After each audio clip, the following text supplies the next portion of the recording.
So what does ICW mean to you?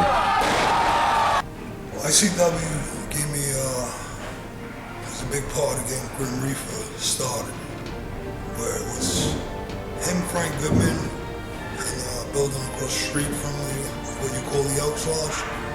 It gave me a platform to open up everybody else's eyes. A lot of other promoters were in the audience. You gotta thank Jack, also Goodman, but Jack stuck around a lot longer in New York.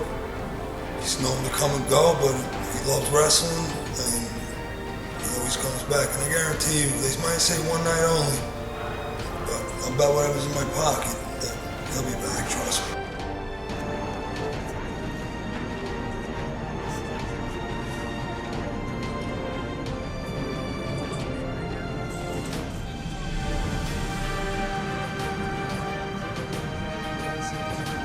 What was your first time here, and just tell us a story about how you found out about ICW and how you got here.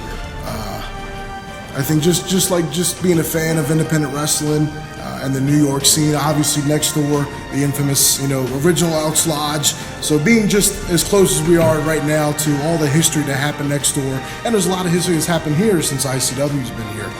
The first time I was here, I believe, I get hit in the head a lot, but to the best of my recollection, 2011, I was in one of the famous Suicidal Six Ways. I know John Silver was in the match, and mostly New York guys that are known in the area. I forget everybody else, unfortunately, off the top of my head. And I remember when I hit up Jack when the next time I came, I got the DVD from Jack because it was my first time wrestling in New York too. So that meant a lot to me, just being a old school ECW fan.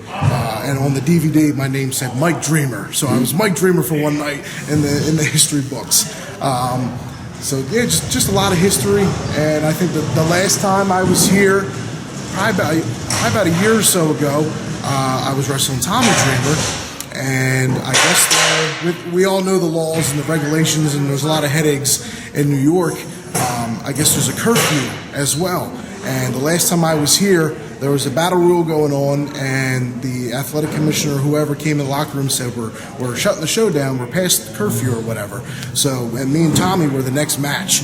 So obviously they canceled and shut us down, and we could not perform the match we were getting ready for all night. And it was getting probably like close to around 11, and we're like, okay, they're cutting our match, so we're gonna have to run out during the battle royal just so the fans can see us and and appear on the card, though subject to change.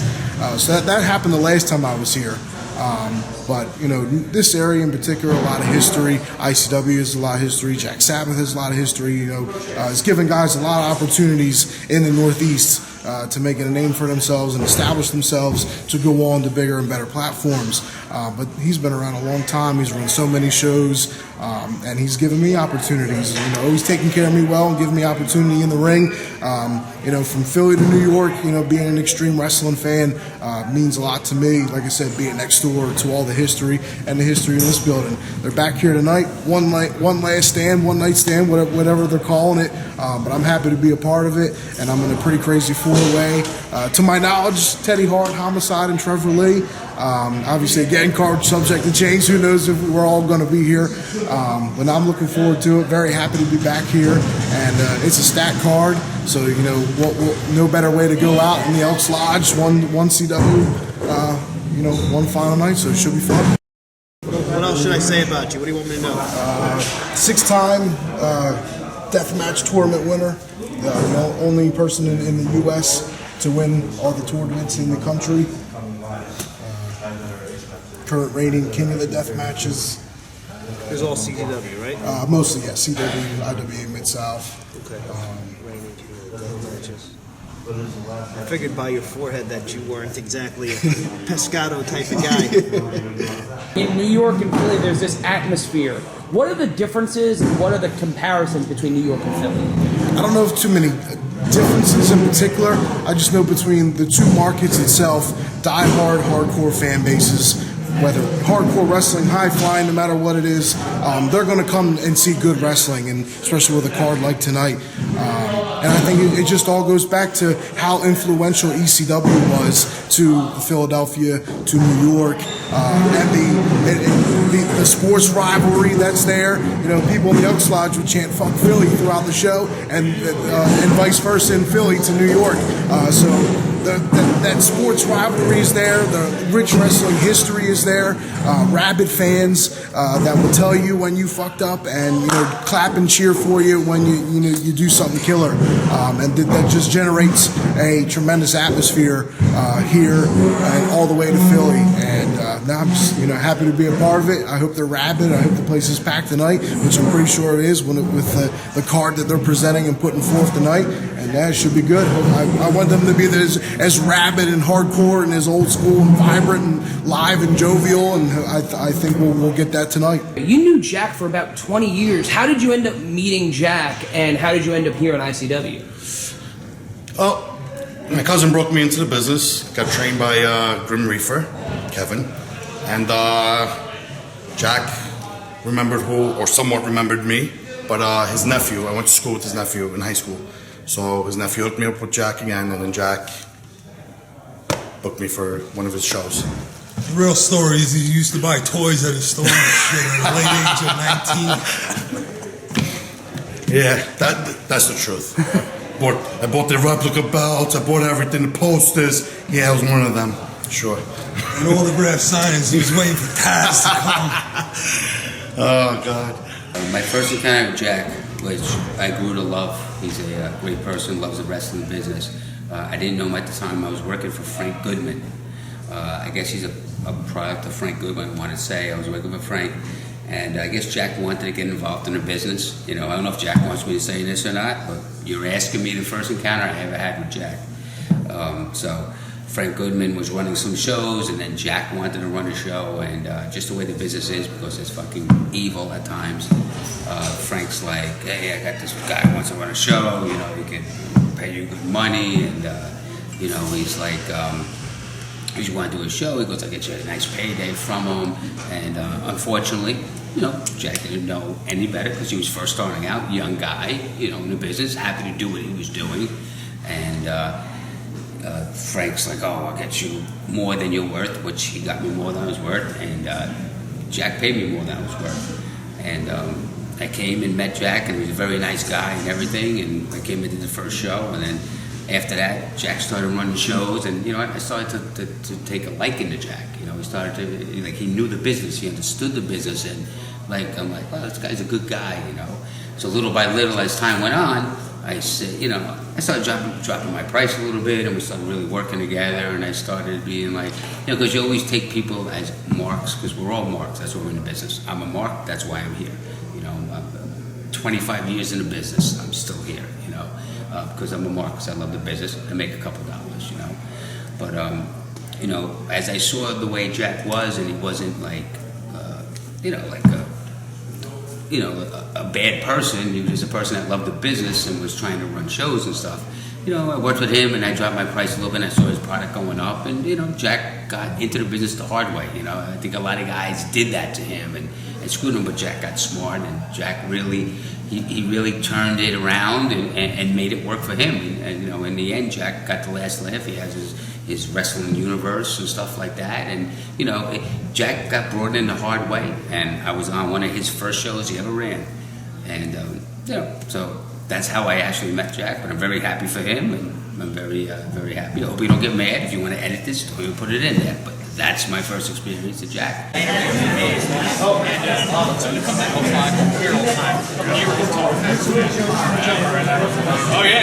ICW, with their leader Jack, is going to be the best thing to happen to the wrestling business. He has a strong vision. He's bringing wrestlers from all over the world. He's one of the few independent groups that understand that people want to come out, want to have a good time, and they want to see a competitive contest. Jack has done that to the utmost degree. How did I meet Jack? Back in the day, I was probably like 10 years old, and my mom was looking at the newspaper, and there was an autograph signing for King Kong Bundy, Honky Tonk Man, and the Iron Sheik. And it was at Jac's store on Horace Harding Express, 221-something. Crazy how I remember that.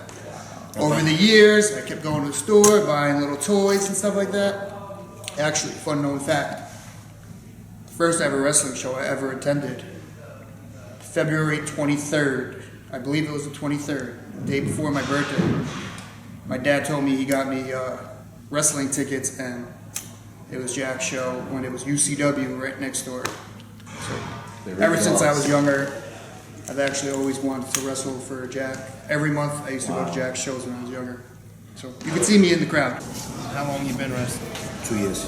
Wow. Who trained you? Grim Reefer, down here right over here, Cooter. Cooter! See you, man. And Jack Gallo. So Jac's watching right now. Any final words? Yeah, go fuck yourself for closing down. You should have one match with me. How about that? Thank you for paying me very little. Thank you for hardly ever paying me. Thank you for me working at your store and you owing me thousands of dollars. Thousands. That's good. All around, I mean. That's good for you. It was worth it. I appreciate everything he's done. If I was a real dick, I'd be like, you owe me fucking thousands of dollars, motherfucker.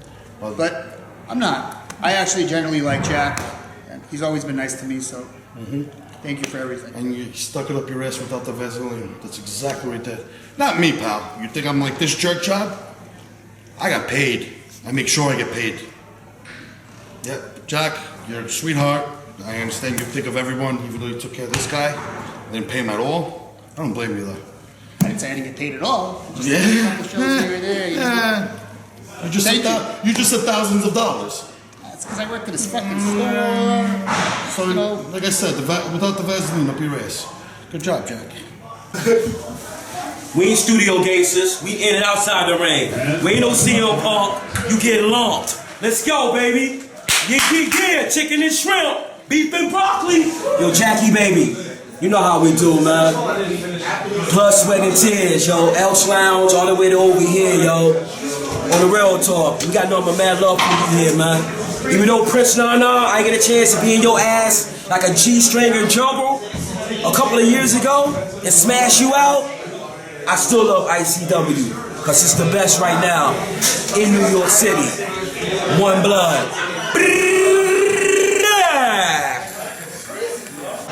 I've been hearing about Jac Sabboth running ICW for years. Yes. I had no idea it was Jack Balian, the guy I worked for at the Wrestling Universe. Oh my God, what? For years. I had no idea it was the same person. It's like Clark Kent. Because, like, who would use that name? Sabbath. Yeah, that's right? the gimmick. Well, right yeah. there. So I go, I text him because he said, I want you to come work for me. This one, I got, let go by WWE. And I go, sure. But I didn't know he was Jac Sabboth. So I saw he was having the show, and I figure Queens is on my way home from Jersey, literally. So as long as I'm out of the house, I wanted to see the new Elks Lodge. I haven't been in this building before, but I've seen lots of footage. So I said, okay. He goes, what do you want to do? I said, just have, what I normally do is I'll sign autographs before the show. I said, have me say hello to the fans. Have Joel come out, well, say something horrific. I'm going to leave the ring the minute he mentions genitalia or the F word or whatever. Jac, I wish you the best of luck. You're a great promoter. You're a great mind in the business. You're a very honest and true person, which we find that in promoters, far and in between. And here's a guy that maybe 25 years ago I agreed with somebody else and took advantage of, and I'm sorry for that. Not that I took advantage of him, but I went with the flow. But he was one of the good ones that ended up down the line being one of the real good ones. And I appreciate you, and I wish you the best of luck. Even if you never used me again, I would want your promotion to make money no matter what. And you're a great guy, and I love you.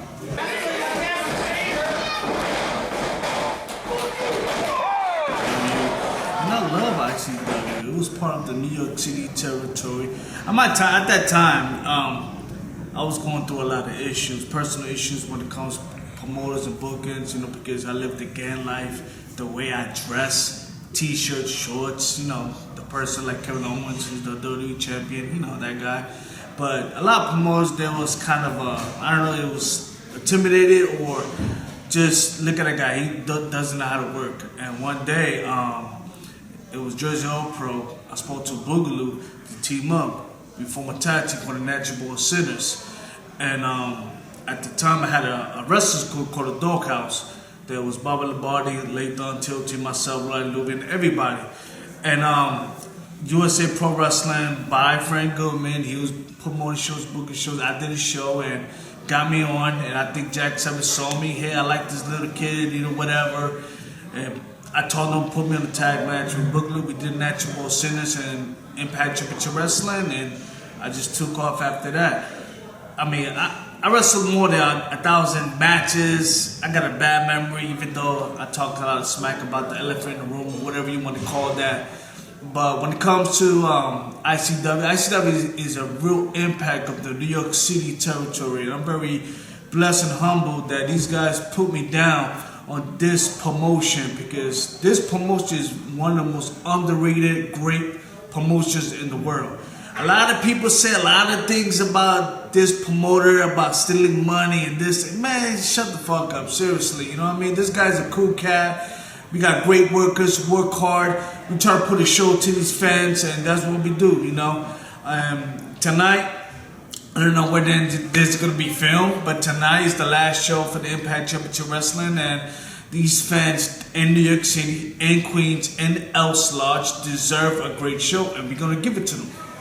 Actually, I think I remember your first match. It was you and Angel against me and Moff. Angel? Spanish Angel. There you go, Spanish Angel. I think that was it, right? I think it was like a multiple man. I think it was like multiple team. I think it was 4-way? It might have been a 3-way or 4-way, yeah. I think it was Spanish Angel, during a road kill, us, and FBI. I think. Okay. I think it sounds about right. And if I remember correctly, that was in the old building. That was when Moff got thrown into the wall in the elevator shaft, and he almost fell through.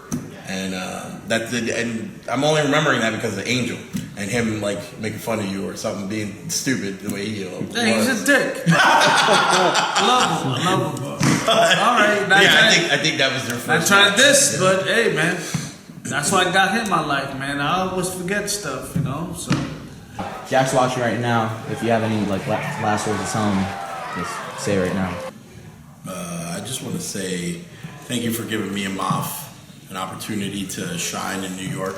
I know we weren't easy to deal with because we broke a lot of shit, and, but I can honestly say that every single time we got booked, it was the best possible match you could give us, and it was a lot of fun, and there's a lot of good memories. They far outweigh the bad ones. So in my book, you're aces.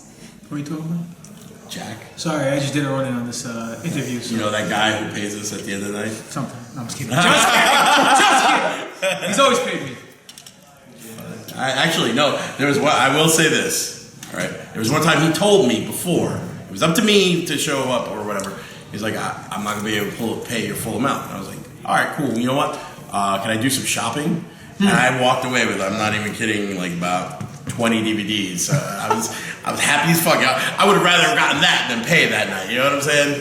Shit, I think there's a few DVDs I still haven't watched. There's a lot of promos out there who started the New York territory, like rest in peace, Baba Lombardi. He was one of them. You got Frank Goodman. You also got PPK. Even Paul Heyman. You're not going to shout out your boy, Pedro? Pedro Rodriguez. Yeah, Pedro Rodriguez. If you don't know Pedro Rodriguez, he's a jobber from Puerto Rico, but he's a good dude. And Jac Sabboth, he's one of those guys, man. He's one of those. I consider him right now a legend of the promoters of New York City territory. So thank you, Jac Sabboth, to introduce the Notorious 1-7 in New York City. What's your favorite thing about Jack? That he loves wrestling and he listens to the crowd. So if you get a good crowd response, you're gonna get that push. No matter if you're his friend or not, he listens to the crowd, and that's a key thing. A lot of promoters got their buddies and shit. But Jack's one promoter that just listens to the crowd and tries to. He's a crowd pleaser. Maybe sometimes a little overboard. That's why he goes goes out of business, and everybody else comes back. How did you start in ICW? It was actually through Prince Nana.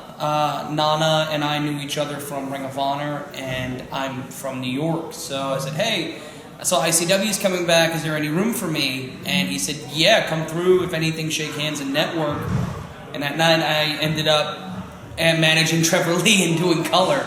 And Jack was cool to me. First time really working here, and Jack, ever since then, Jack and I have had a really actually solid relationship between he and I, and it was just a happy accident that turned into me working here for all of their 2015 shows and back here tonight. And it's pretty cool. It's a pretty nice feeling to be welcomed by a guy like Jack. A guy like Jack has worked with Homicide and Little Guido and all these names. You've got Joey Styles and Joel Gertner here tonight.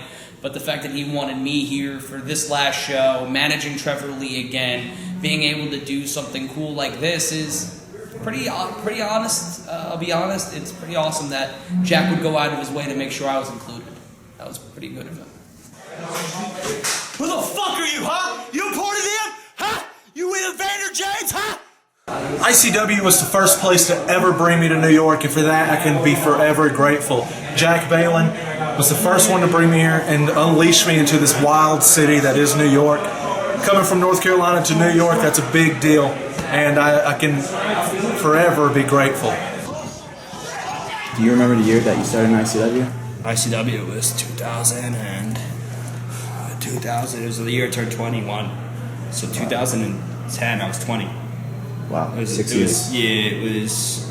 I'm 27 now, so it was right before my 21st birthday. It was a month before. So. You ever had like a crazy experience here? No. Oh, yeah. No. Was it the last? What show was that? Oh yeah. I fought Dan Moff in the locker room. How did that go? I don't know. I was just talking shit to Moff. We're friends. Okay. Like, we're real good friends. Like, we were good friends before. It was just a falling out between me and PWS and my shit talk. And then I said something to him, and he's Dan Moff, and that's not someone you want to fuck with. You're probably the only person that hasn't mentioned how good he smells. He smells like a fucking. He smells like a Habibi oil fucking factory. He smells like pure like fucking. Habibi. Yeah, straight from fucking Canal Street. Fucking. He smells like one of those Habibi oil stands, like fresh. Like he just like fucking. He's going to the club every day of his life. But it was great. It was a great smelling fight. Like he grabbed me in a fight, but damn, you smell good. Yeah, he grabbed me in a headlock, and I'm like, I want to stay here. This is pretty. You smell pretty nice. Nice Puerto Rican smelling man. Jesus Christ. Dripping in Puerto Rico, dripping in Habibi oil. Fucking God. Puerto Rican God. That's what Moff is. I'll never fuck with him again. How do you feel about the finality of ICW shutting its doors? It's done. Jack has said it's done. He said it before. We've all heard it before, but he says it's done. How do you feel about that? Pissed off because I just started my career and I want to start cementing my legacy and what I could do. And it just sucks that as I'm getting used to what's going on here, doors are starting to close. What words would you say to describe ICW? I would say this is the cornerstone of what New York independent wrestling is. As a guy who's seen the growth of New York wrestling over the past 5 or 6 years since I really got involved back in the FSW days, it was the opportunity. This was the place where a lot of guys got their opportunity. House of Glory came out of ICW. FSW came out of ICW. You know, Cooter's Company, FTW came out of here. Like, this is the cornerstone. Like, when you look at football and you look at coaching trees, and you look at like Paul Brown. Paul Brown had 87 different coaches come out of his coaching tree who ended up coaching in the NFL. Or Bill Belichick. Like, Jack is the guy that basically initiated all of this stuff in New York. And as a guy who promotes shows in New York now myself, I come from a little bit of that coaching tree. Jack has given me advice. Jack is a guy I've worked with very closely, especially over the past few months. And being able to say that this is the cornerstone. Like, all of the guys that matter in New York are because of ICW, because of the House of Hardcore, because of Mikey Whipwreck and Jack. Like, those are the building blocks. If you're gonna build a Mount Rushmore of New York wrestling, gotta have Jack and Mikey Whipwreck's heads on there, because those are the guys that gave everybody their opportunity. What's the Mount Rushmore of New York wrestling? Well, I'm kind of biased, so I'm always going to say LIW at first. If we're going to go up to the last 10 years, so then LIWF gets wiped out. If we're going to do 20 years or more, then you have to add some. But like right now, if I'm going to give a top 4, House of Glory is definitely up there. USA Pro, ICW, and NYWC are the top 4 for me. Like, so many companies have come through New York wrestling, but somehow, like, Jack is like Vito Corleone. He keeps getting shot, but he finds a way to survive. That's the thing that I love about Jack, and I say this to you, Jack, as a friend. You're a goddamn cockroach. You find a way, fallout after fallout, companies running out of business. He finds a way to come back, and you'll get a text message, and I'll get a text message. Hey, we're at the Elks this date. Are you open? Are you open? And that is essentially what... Well, I can say that Jac Sabboth is responsible for one of the first reunions of the Hit Squad in recent years. Yeah. He brought us together in this building for the first time in New York for like maybe 8-10 years. Wow. So he was one of the guys that was able to pull it off. So that should show how much me and Moff, how highly we think of Jack and all the stuff that's gone on with Jack. So and I gotta say, like I said before, when we were doing this interview gimmick before, one time he told me he couldn't pay me early. Yeah. So he let me go shopping with his DVDs, right? So I was cool with that. But out of everybody, I've worked for him probably the longest, the most times, whatever. Yeah. I've never gotten stiffed. You've always gotten something. I've always gotten something. It's like this weird Oregon Trail barter system. And there's a lot of guys in the wrestling business who will try actively to fuck you. Jack has not done that to me. He's been honest and upfront with me. Yeah, he's been the same way with me, and I've been very fortunate. I think it might be because of my size. Yeah. That, he's scared and he's like, I don't want to piss Steve off. No. Possible, I'm just saying. You don't want to make me an enemy. What the fuck am I? You're Mr. Shapiro.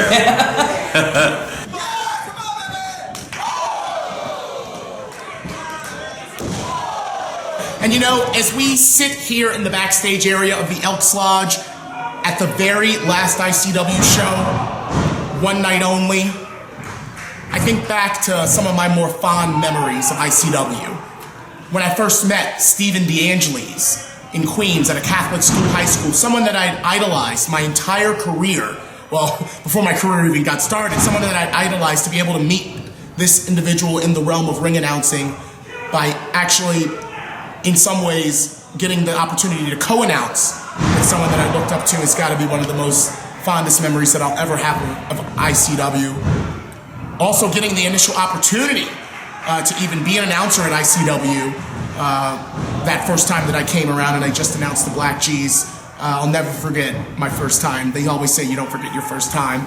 And also, I gotta say, I have fond memories of Harry Slash, who was part of ICW for many events, and going out to the wrestling universe, getting paid in pizza and $10, and just laughing as we were cutting promos and stand-ups. Some of the first experiences I had with being a on-screen personality as far as TV is concerned happened right here in ICW. So those have got to be memories that I'll cherish forever and are probably my most fond.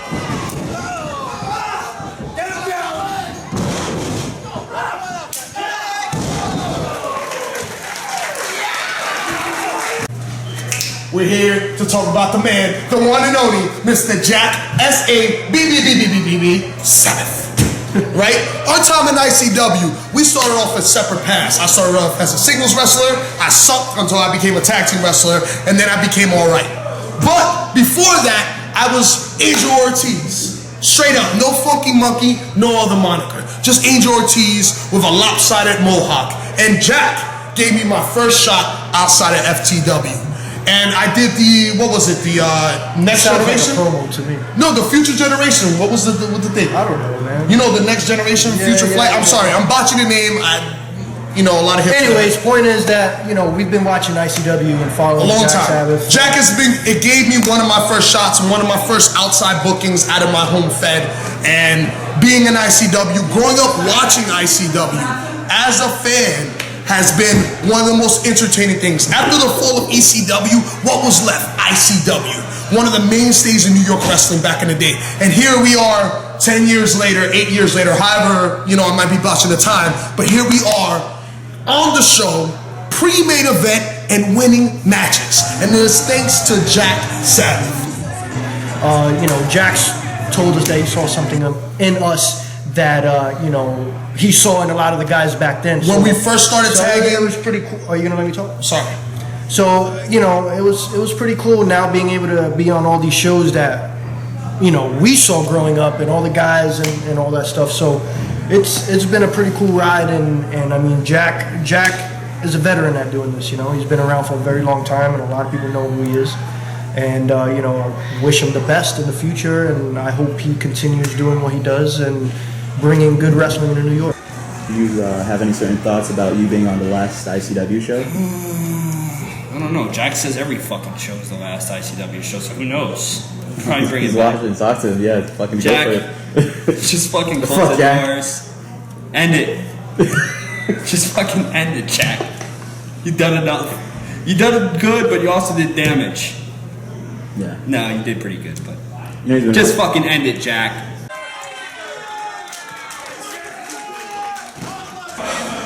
Well, thank you, Impact Championship Wrestling. Thank you for Jac Sabboth, the promoter. Give me a chance, especially this Brooklyn kid from the streets. Give me a chance to work all these years of this company. This company is a great company, very underrated. And Jac Sabboth is one of the legends, promoters in New York City territory. Matt Tremont, Trevor Lee, y'all gonna be future. But right now, this is my time. I'm gonna win this. If this is the last Impact Championship Wrestling, the last show, I'm gonna get that W. Olele, Vida, Notorious, 187, Homicide. Gracias, Impact Championship Wrestling. Blah!